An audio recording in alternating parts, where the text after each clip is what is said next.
Dear wife, there are some things you will never realize.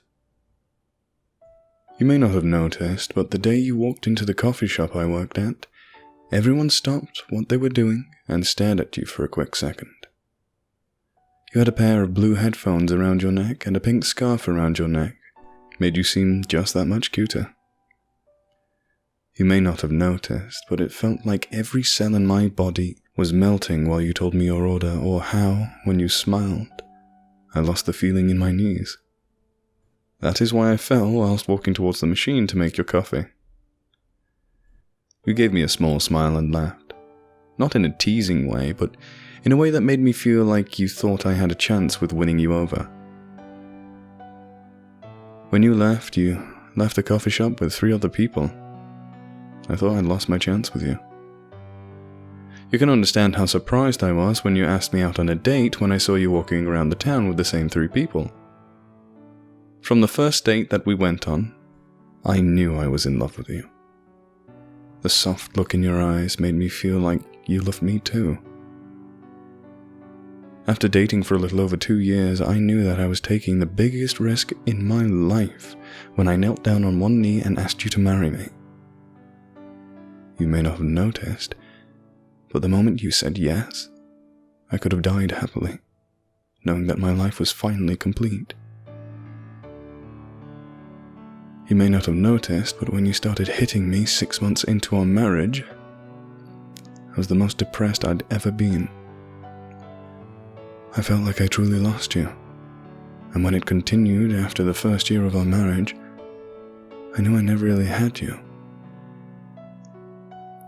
When you were out late into the night, I would watch over our daughter and see what you once were in her face.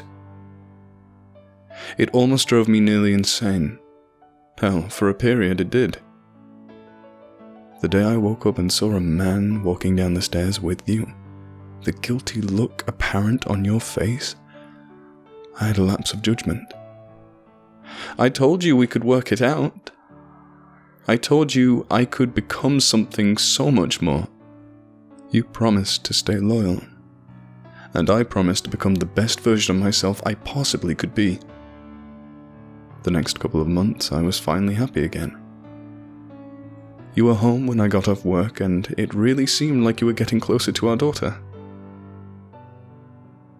I should have known it was all for show. You were just putting on a show, and secretly stashing away money so you could run away.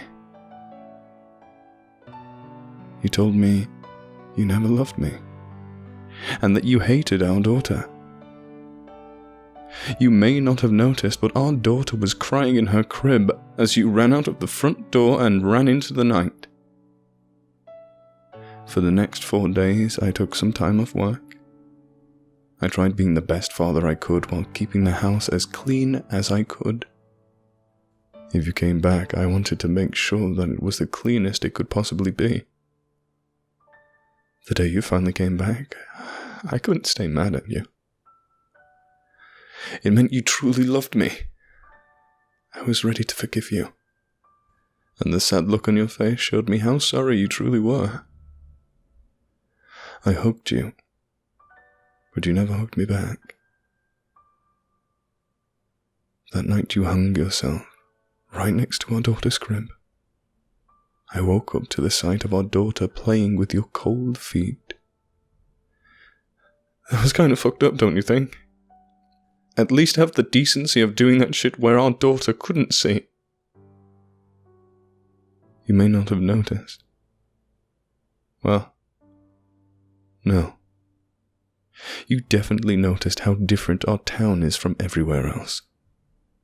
You noticed it when a couple people grabbed you from behind the first time you walked into the cafe. You noticed a voice calling out, "Claimed!" Probably didn't take you long to realize that voice was mine when we went on our first date. The gag over your mouth and the chain around your arms and legs probably made our dates less fun, but I could swear I saw a smile a couple of times. I could see it in your eyes. The day you said you would marry me with the tears falling from your eyes and a knife against your throat, that may have not been the ideal proposal you had in mind, but the result was perfect for me. You may not have noticed, but each hit you gave me while pleading to me to let you leave was the reason I lost my compassion for you. I thought our daughter would help us get closer, but shit, that's life, I guess. You may have noticed that the police officer that promised to help you escape abused your trust. But hell, like I said, our town is different from the rest of the world. Every time you ran away late at night, there would always be someone there to catch you and return you safely back at our house.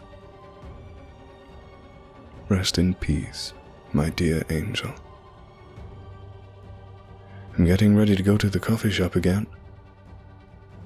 I need to work, as well as find my third wife. Thank you for watching. Be sure to check the description for the author and for the music I used. If you have a story to suggest, hit me up on my Twitter, @NaturesTemper.